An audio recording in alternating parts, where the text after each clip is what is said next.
Problems. In this module, we will look at other problems that could occur on a dive, such as entanglement, becoming trapped, separation from your buddy or group, or not finding your way back to the ascent line.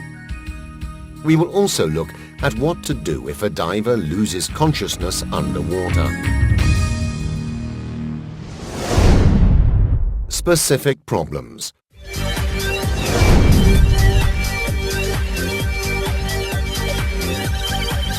When organizing and planning any dive, you must take into consideration not only the general emergencies, but also specific problems. For instance, the problems regarding a particular type of dive, a night dive, on a wreck, in a cave, under ice, the environmental conditions, or the diving techniques. Always listen very carefully to the briefing. The guide will point out the specific difficulties of the dive and suggest the best thing to do if such a problem does occur. Before diving, plan for all possible eventualities with your buddy, using the philosophy of what would we do if, and establish the procedures for solving each problem. Check that your equipment is complete and that you both have everything you need.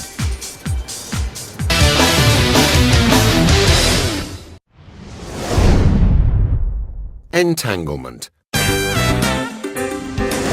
However careful you are, you could get entangled in abandoned nets or fishing lines. A current or low visibility increases the risk of entanglement. If, while you are finning, you suddenly find you are unable to move, don't insist on trying to go forward, but stop and try to see what it is you are snagged on and where.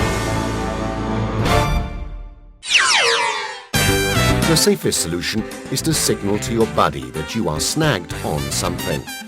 While your buddy is freeing you, stay still and control your trim and buoyancy. If you can't manage to communicate with your buddy, try to free yourself. The first rule is to stay still and move as little as possible. Moving around a lot will only make the situation worse.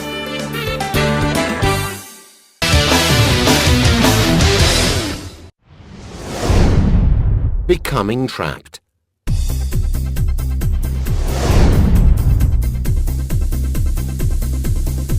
You could get trapped in a narrow passage.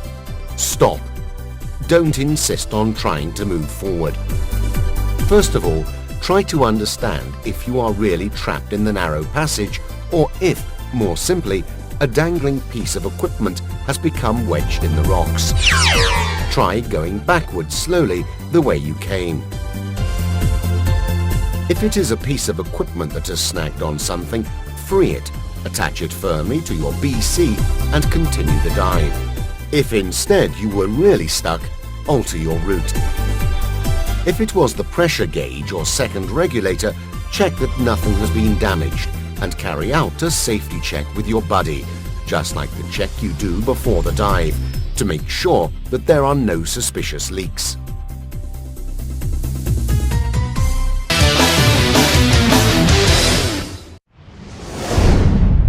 Separation from buddy or group.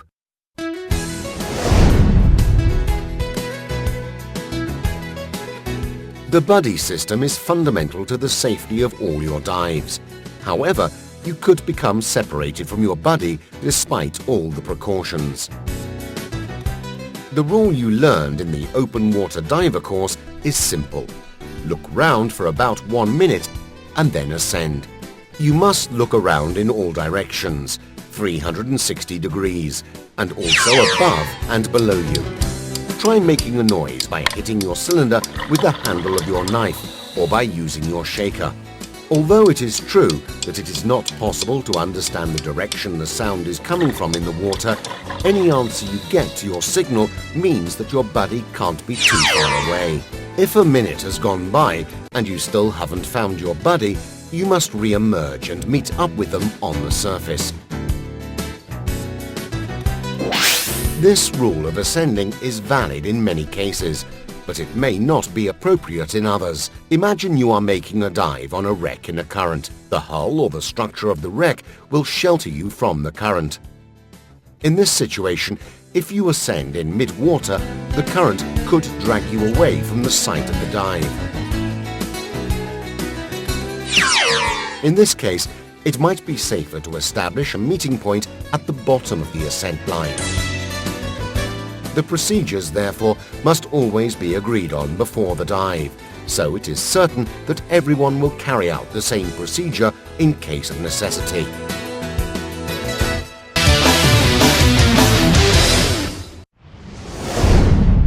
Not finding the ascent line.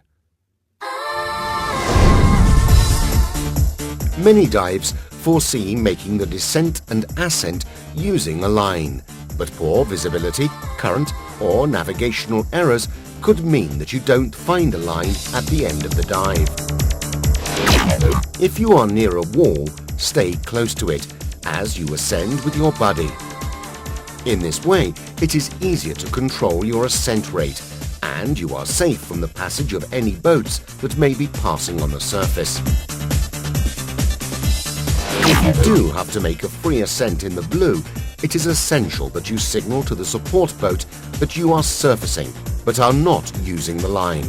It is best to deploy a delayed surface marker buoy, as taught on the PSS drift diving course, or a surface marker signal.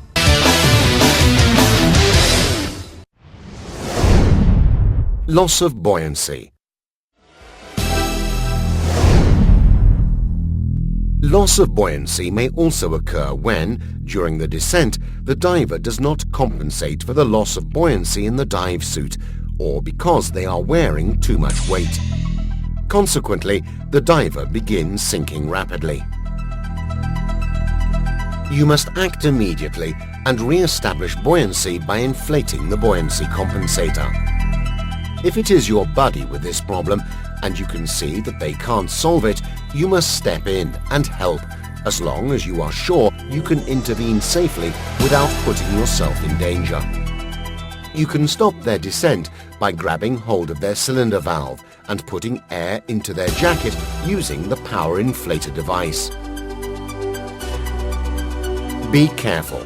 Don't re-establish your own buoyancy by adding air to your BC once you have got a hold of them, because if you happen to let go, you will ascend to the surface at an uncontrolled rate, like a Polaris missile, while your buddy descends rapidly to the bottom.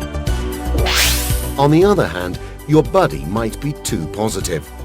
In this case, try to slow down their ascent by holding onto them and bending your legs backwards. In this way, you create a larger surface area that offers greater resistance to the vertical movement and helps slow you down. You can operate the dump valve on their buoyancy compensator or dry suit.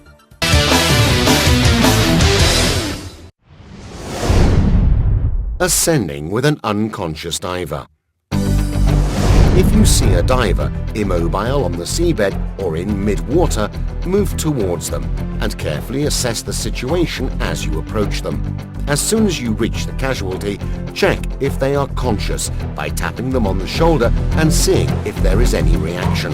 If they remain immobile, remove their weights and check to see if the casualty has the regulator in their mouth or not. If they haven't, don't waste time trying to put it back in place. The priority now is to bring the unconscious diver to the surface. Hold the casualty from behind, under their arm, and keep the head slightly extended so the airways are kept open during the ascent. Position the casualty in a vertical position so that the air that expands in their lungs during the ascent can escape freely. If the casualty has the regulator in their mouth, hold the regulator as well as the casualty's chin and keep it in position. Begin the ascent by finning gently. Deflate your buoyancy compensator to control the ascent rate and, if this is not enough, also that of the casualty. While you are ascending, concentrate and visualize what you have to do once you arrive back on the surface. As soon as you come to the surface, ensure that both you and the casualty are fully buoyant and position the casualty face up in the water. Call for help and continue assisting the casualty, transporting them and helping them out of the water using the techniques you have already learned. Let's repeat the order of priorities for ascending with an unconscious diver. Assess if the conditions are safe enough for you to take action. Act in such a way so as not to put yourself in danger. Bring the casualty to the surface. Keep the casualty's head slightly extended. Control the rate of ascent. As soon as you reach the surface, prevent water getting into the casualty's airways. Make sure that the casualty is buoyant. Call for help. Decide on the shortest route to the shore or a boat. Assist the casualty as necessary, transporting them and exiting from the water. In the next module, we will look at how to set up and manage a search and rescue team for a missing diver and what to do in case of suspected decompression illness. See you soon.